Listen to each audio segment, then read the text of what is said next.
Welcome back to Trading Wars. Today, I want to do a very important topic. This is one of the biggest questions and the most frequent questions that I get from new traders. It's about order types and position sizing. Normally, I was just going to do this for my private room, but I think it's very important for everybody to learn these basic skills. All right. So if you're ready, let's step into the war zone. Okay. So the first thing I want to talk about are the three order types that I use. So there are a lot more order types in this, but these are the three that you're going to need for day trading and for swing trading in general. Okay. So the first one that I want to talk about is just the market order. So we're going to start in reverse order from complexity purposes. Okay. So the market order is basically an order that fills you at whatever the market price is.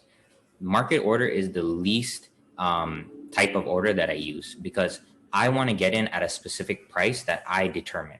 So the market order is really for if you want to get into something and you kind of missed it already, you missed the entry, and now you're going to set a market order is going to fill you at whatever, right? So let me give you an example. So let's say on this inside bar, so this is the one that I called out on Twitter today for free. So let's say I wanted to go long on this inside bar, but I missed the entry, and let's say the bar is up here now. So if I hit market order, it's going to fill me at whatever that price is, but it's going to fill me instantly. So that's the benefit of using a market order. But like I said, that's the least frequent order that I use. Okay, so the next one is limit order. So limit order is an anticipatory order. It's an order where you're putting it ahead of the market and expecting that the order is going to come down to fill you.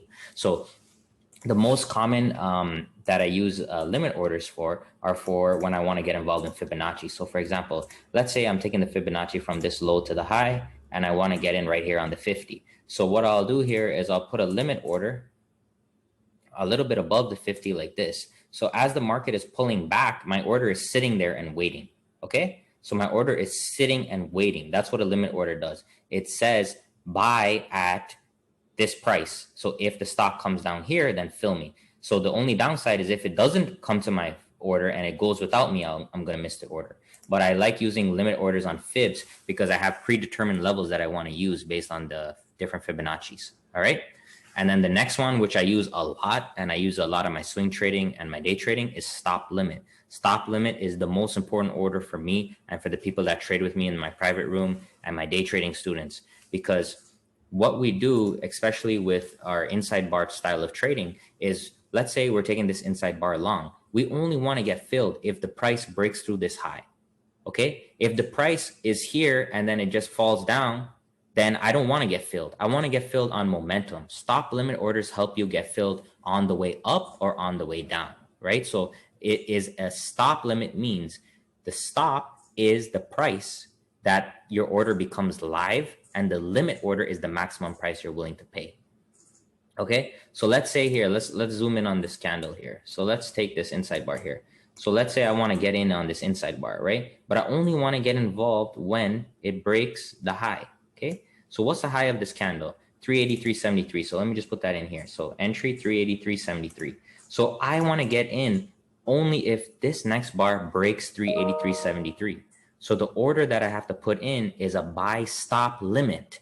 Okay, the stop price is going to be 383.73 because that's the price I want to get in. And the limit is the maximum I'm willing to pay because sometimes you won't get the exact price. So what I do is I just add a few cents to that price in order for me to get filled. So it'll be 383.73, limit 383.75. So 2 cents. Okay. And so what that does, it allows me to get in on the momentum only.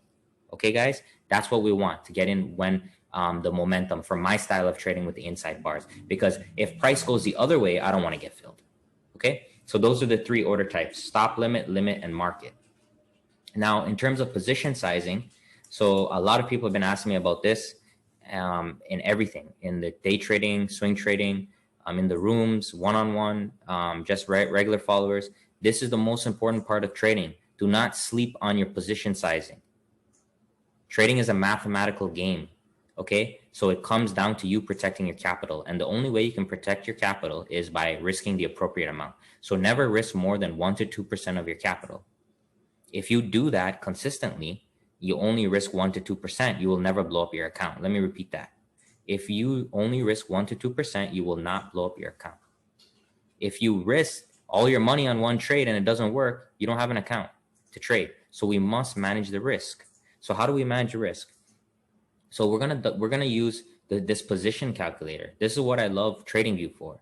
So let's say I want to enter on the high of this inside bar with a stop right here. So now if I double click on here, all I gotta do is put my risk at what I want it to be. So let's say I'm 1% of my account. Let's say it's $100, right? So now once I put in $100 here, right here, this quantity, it's gonna calculate how many shares I need to buy.